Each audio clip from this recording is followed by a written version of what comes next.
my god, it was such a technological masterpiece, like miracle, basically. And granted, yeah, it was, and Russell was very successful, but he was also fucking nuts. Can I get your name and where you're from, if you don't mind? I'm Kai. Kai, can I get spelling for you? Straight out of Dogtown, K-A-I.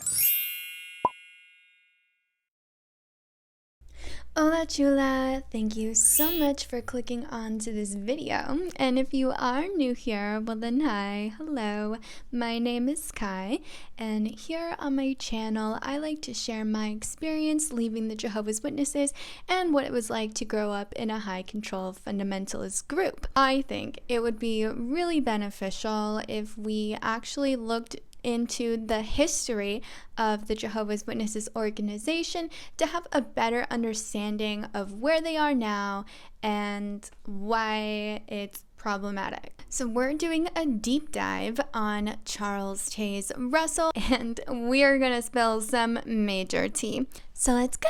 Charles Taze Russell was born on February 16th of 1852.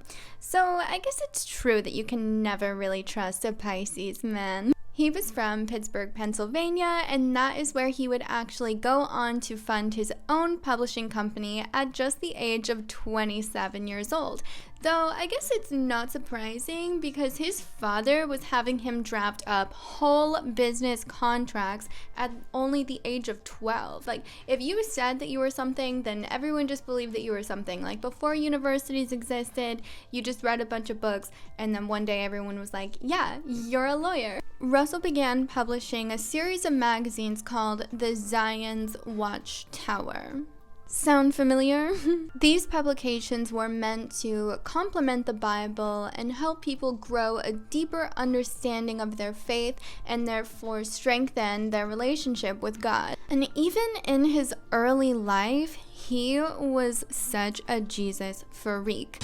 In Jesus' name, I pray. It was said that he would even write scriptures on the sidewalk with chalk, which I feel like is just doing the most. It's just doing too much. It's giving desperate. Through his research and the development of his faith, he would actually grow to become disillusioned with the churches of his modern day, and he would actually fall away from his long-held Presbyterian beliefs. It was at this time where Russell actually found himself attending an Adventist sermon ran by Jonas Wendell. And Adventism is like the root of so many little subculture religions. I just think that's funny. Not like haha funny, but like funny. Before we move on, I do think that it's valuable to note that Russell said he never meant to start a new religion or to found a new doctrine, but his intentions were purely to help people grow in their relationship and understanding of God. So he says. Though his influence can be seen even in the modern day Jehovah's Witness doctrine. These would be things such as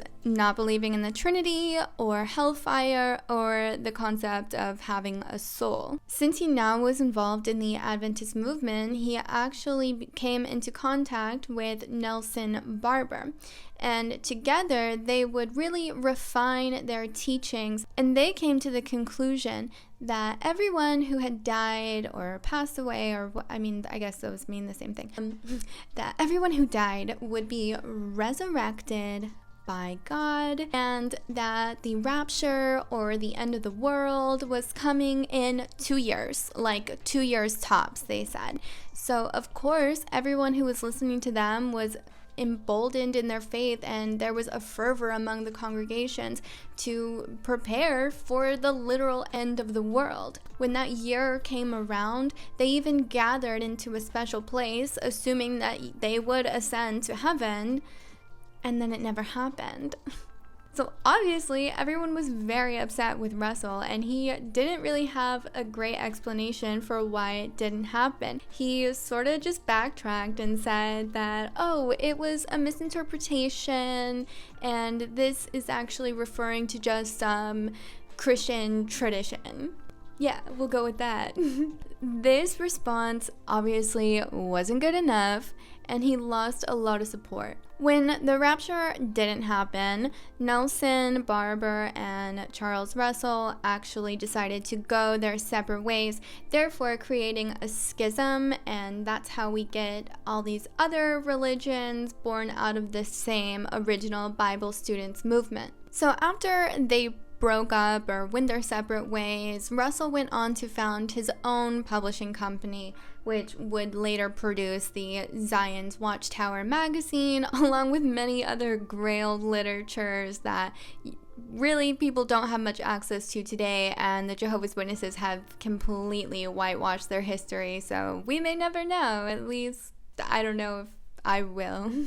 If you find out, you should let me know. And Russell's literatures would actually do very well, and he was considered to be the one, that's right, the number one most read publisher in the USA, and the third most read of the English language internationally. So it was like kind of a big deal. He would go on to move his company from Pennsylvania to Brooklyn, New York, where the Jehovah's Witness headquarters was actually located up until 2016 when they moved it to Warwick, New York.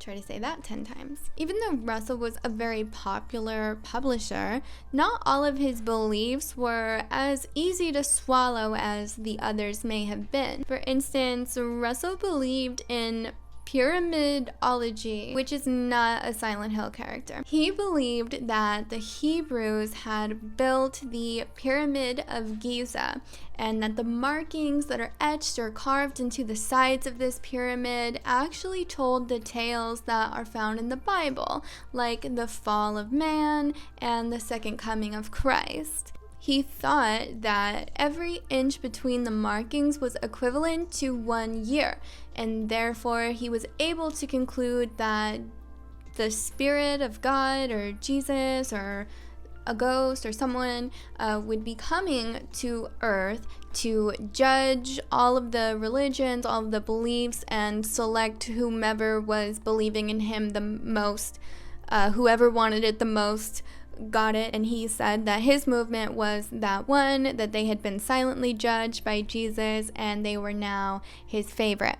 He also said that in 1918, the rapture was going to happen, like for real this time, you guys. However, Russell would never actually live to see if the rapture actually happened in 1918, as he ended up dying in 1916. When he died, they erected a 7-foot pyramid next to his gravestone, and it was meant to be like a replication or a reimagination of the pyramid that he loved so much. Like, seriously, he was obsessed with it. Some people have CrossFit, and he had this pyramid. That sculpture resided there from the day it was erected to September of 2021, and it was removed after it had been grossly vandalized. I feel like he's such a specific person to have smoke for. Like, I just want to know who did it, why they did it. It was probably just some random person who was like, this is an ugly thing, and I'm going to ruin it. Good for them. Russell was indeed quite the controversial figure. Many were saying that his beliefs were not actually born from a heavenly spirit, but they were actually coming from Satan himself, which is like kind of the worst insult that you could throw at a pastor. Eventually in 1879, he had been married to a woman named Maria, and Maria thought, with her woman brain, that because they were married, she would share equally in his business and in shaping the doctrine that they were spreading. And sweetie, baby. This is the era where sexism was not only lawful, but like advocated for. So, of course, Russell was like, what are you talking about? No. Through all of this turmoil, they would go on to foster an orphan girl. So basically, like, she was their daughter because she lived with them until she was 25. And when she turned 25, Russell began having an intimate relationship with her. Are we surprised? Are we still surprised to find out when these like evangelical, fundamentalist, whatever type people get caught up doing impropriety, the same impropriety that they condemn other people for? Absolutely not. So, of course, Maria filed for divorce, and when they asked her on what grounds she was asking for divorce, everyone thought that she was going to cite his infidelity. But she actually stated that she was leaving him due to mental cruelty. It was alleged that the daughter had said that Russell actually referred to himself as an amorous jellyfish, and that he would float between women until one of them accepted his advances. Like, have you ever spoken to a woman? Like, do you know anything about women? Like, why would you say that? Especially to someone who's, like, basically your daughter. Like, when this came out, he denied it, because of course he did. In 1911, a local newspaper had begun reporting on some of Russell's fraudulent business practices, because at the time, Russell was peddling this miracle wheat that he had found out about in some paper or something. Someone had discovered a new strain of wheat, and he was literally selling it to his parishioners for $60 a bushel, which, when adjusted for inflation, comes out to be $1,800. Soon an investigation had started on these products, and they were actually found to be a low quality and not to be meeting government standards. And this actually furthered another investigation into the rest of his shady business practices. Surrounded by these accusations and all of this scrutiny, Russell decided that he would sue this paper for libel. But it can't be libel if it's all true. At this very trial, during his cross-examination, he was asked if he could translate Greek and Hebrew. And he said, yes, of course. I know Latin. I'm very fluent in Latin, so of course I can do that too. And they handed him a piece to translate, and he just sat there looking dumb as hell when he couldn't do it. And he was found out to be a fraud as well about stating that he was a theologian, and it was found out that he actually didn't have any of the credentials necessary to give himself that position. What does all of this actually say about Charles Taze Russell? Well, I think that we can conclude that he was a lying, cheating, frauding scoundrel. And if this is the man that God selected to bring about his one true people, his one true organization, then I have some questions for God. Like, was there truly no one better? Was there truly no one doing it better? Because he seems like a pretty flawed individual who was very far away from the spiritual relationship that he claimed he had. And of course, the Jehovah's Witnesses really prop up this man to be such a spiritual and faithful man, and he loved Jehovah even though he didn't even call him that. And regardless of the number of nonsensical things that he believed and preached about, they still hold him in such high regard. And they're like kind of obsessed. They make propaganda movies like depicting his life, like full-on dramatizations. And they have pictures of him, they have a museum of him, they're always bringing up his photo drama and saying, oh my god, it was such a technological masterpiece, like miracle, basically. And granted, yeah, it was, and Russell was very successful, but he was also fucking nuts. This is a history that the witnesses will never, ever share with you. And probably most of them don't even really know. They don't even get the full picture on who this person was. Therefore, they're not getting all the information necessary to make an educated conclusion of their own. And yeah, I think it's just hilarious that he was caught up using his religion, using his faith and his parishioners, people that were following him and that trusted him to help build their relationship with God, he was frauding them and mishandling those funds, which, when you think about it, doesn't sound too far off from the evangelical televangelist types of our day. Fits pretty much right in line with everything that those folks are about as well. So if you are a Jehovah's Witness and you're somehow, some way watching this video, then I guess my question for you is, now that you have all of this information about this person, can you still say that you're proud of them for essentially helping to found your religion?